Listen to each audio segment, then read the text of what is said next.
Hey everyone, welcome back to my channel. আমি অর্পিতা। তো এইদিকে চলে এসেছি আমি বিশ্ব বাংলা মেলা প্রাঙ্গণে মেলা দেখতে। তো মেলার সাথে আরও দেখতে চলে এসেছি প্রীতমের লাইভ।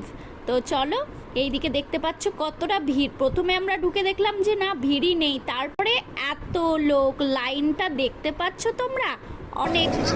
আমি বাংলায় দেখি স্বপ্ন, আমি বাংলায় বাঁধি সুর, আমি এই বাংলায় মায়া ভরা পথে হেঁটেছি এতটা দূর।